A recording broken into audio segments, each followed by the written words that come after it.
এটা হচ্ছে iPhone 11 no power. Customer বলছে এটা কিছুদিন আগে ডিসপ্লে চেঞ্জ করা হয়েছে, তারপর এখন আবার হাত থেকে পড়ার পর টোটালি পাওয়ার আসে না। কেউ একজন ডিসপ্লে চেঞ্জ করে দেখছে, আমার কাছে একজন টেকনিশিয়ান ভাই পাঠাইছে, উনি বলছে যে পাওয়ার সাপ্লাই কোনো রকম চেঞ্জ করে না।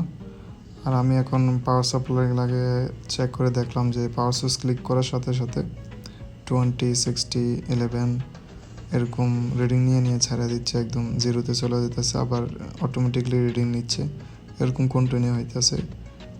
আর এই রিডিংগুলো বিশেষ করে 2 ডিজিটে যে পাওয়ার সাপ্লাই নর্মালগুলো, এগুলাতে মাঝে মধ্যে কিছুই দেখাবে না, টোটালি কোনো কিছুই চেঞ্জ করবে না। আর 3 ডিজিট 4 ডিজিটে এগুলা ক্লিয়ারলি বোঝা যায়। তো এখানে এরকম রিডিং বেশিরভাগ সময় দেখা যায় যে মাদারবোর্ডের যে বাক কয়েলগুলো থাকে এগুলার রিলেটেড সমস্যা থাকে, অথবা সিপিইউ অথবা ন্যান্ড ফাইটে গেলে এরকম সমস্যা হয়। আর বেশিরভাগ দেখা যায় যে কয়েল থেকে সমস্যা। আর এখন আমি ফোনটাকে সেপারেট করে দেখলাম, এই যে এখানে একটা কয়েল খোলে পড়ে আছে, যেটা উপরে মাদারবোর্ডে পাওয়ার এসির সাথে বাক কয়েল। আর অবশ্যই বাক কয়েল না থাকলে সিপিইউ অন হবে না, আর ওইটার জন্যই রিডিংটা কিছুটা এরকম দেখাচ্ছে।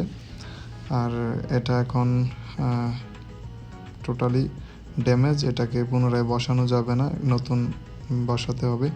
আর নতুন এগুলা অবশ্যই মার্কেট বলতে কিনতে অ্যাভেলেবেল না, তো এগুলা অন্য মাদারবোর্ড, সেম মাদারবোর্ড থেকে অথবা এই ভ্যালু অনুযায়ী কয়েল বা কয়েল লাগাতে হবে। তো এখানে আমি অন্য একটা মাদারবোর্ড থেকে রিপ্লেস করে ট্রাই করব এটা কাজটি কমপ্লিট করার জন্য। তো এখন প্রথমে আমি মাদারবোর্ডটা রেডি করি কয়েল বসানোর জন্য। আর এখানে এই যে ময়লার যেই গ্লু দেখা যাচ্ছে, এই গ্লুর এই অংশটা এখান থেকে প্রথমে সাইডে ট্যাচ করে এগুলা ক্লিয়ারভাবে ক্লিন করতে হবে, যাতে নতুন কয়েলটা বসালে ঠিকঠাকভাবে কানেকশান পায়।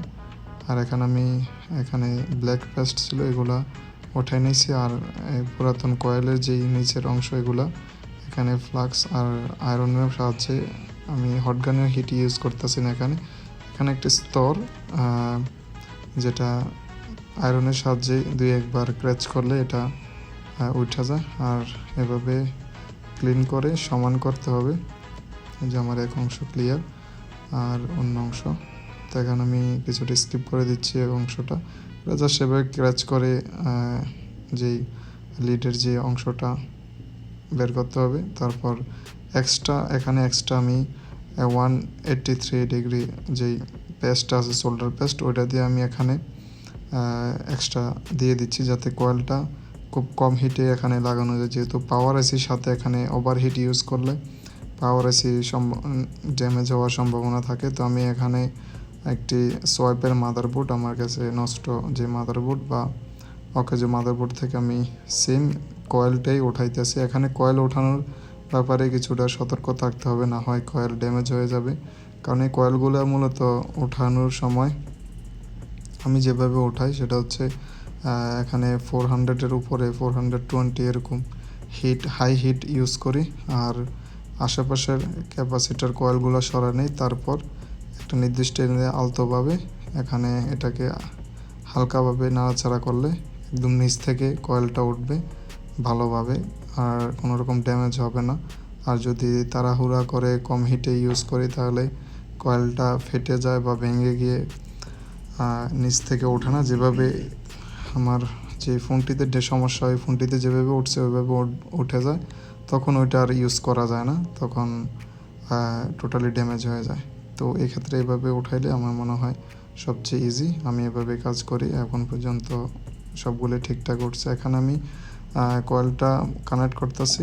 এখানে হিটিং টেম্পারেচার 280, 320 লাস্ট, এরকম হিটেই অটোমেটিকলি খুব কম সময়ে বসে যায়, এখানে বেশি সময় লাগে নাই। হালকা উপর থেকে নর্মালভাবে হিট দেওয়াতে লাগিয়ে গেছে। তো এখন কমপ্লিট কাজ, এতটুকুই কাজ। জাস্ট কয়েলটা এখানে এই কয়েলটা সেম কয়েল আর একটা মাদারবোর্ড থেকে আমি রিপ্লেস করে দিছি। এখন হচ্ছে আমি চেক করে দেখব কাজ করে কিনা। আশা করি এইটার থেকে যদি সমস্যা হয়ে থাকে তাইলে অবশ্যই কাজ করব। আমি এমনিতে আর কোনো ফিজিক্যাল কোনো ড্যামেজ দেখি নাই। পুরো মাদারবোর্ডে কোনো রকম কোনো আইসি বা কোনো রকম কিছুই ড্যামেজ নাই, কোনো কিছু ভেঙে যায় নাই। এরকম হাই ড্রপের ফোনগুলো বেশিরভাগ দেখা যায় সিপিইউ কয়েল অথবা ন্যান্ড অন্য কোনো আইসি ফেটে যায়, ভেঙে যায় এরকম। তো এখন আমি পাওয়ার সুইচ শর্ট করি গ্রাউন্ডের সাথে। এই যে পাওয়ার আসছে, আর আশা করি কমপ্লিটলি অন হবে। এই যে কমপ্লিটলি অন হয়েছে। আর এখানে শুধুমাত্র এই কয়েলটার কারণে এরকম রিডিং দেখাচ্ছিল, এই রিডিংগুলো খেয়াল রাখতে হবে। আর আমি যেটা বলছিলাম যে নর্মাল যে পাওয়ার সাপ্লাইগুলো 2 ডিজিটের, এগুলাতে এই রিডিংগুলো টোটালি সেন্স করবে না। এরকম অনেকগুলো ফোন যেগুলা আমি নর্মাল পাওয়ার সাপ্লাই যখন ইউজ করতেছিলাম তখন এরকম টোটালি চেঞ্জ করতো না, তখনও দেখতাম যে এগুলো কয়েলে সমস্যা। তবে যখন থেকে 3 ডিজিটের পাওয়ার সাপ্লাই ইউজ করতেছি তখন থেকে এগুলো ক্লিয়ারলি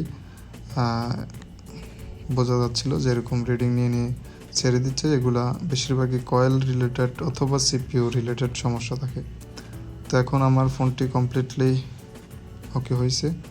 আশা করি সিম, ওয়াইফাই, বাকি অন্যান্য ফাংশনগুলোও কমপ্লিটলি ওকে থাকবে। তো এখন আমি মাদারবোর্ডে বসিয়ে চেক করি। তো ভিডিওটি এতটুকুই ছিল। ভিডিওটি ভালো লাগলে অবশ্যই লাইক, কমেন্ট, শেয়ার। আর অন্য কোনো কোশ্চেন থাকলে কমেন্ট বক্সে লিখতে পারেন, অবশ্যই রিপ্লাই দেওয়ার চেষ্টা করব।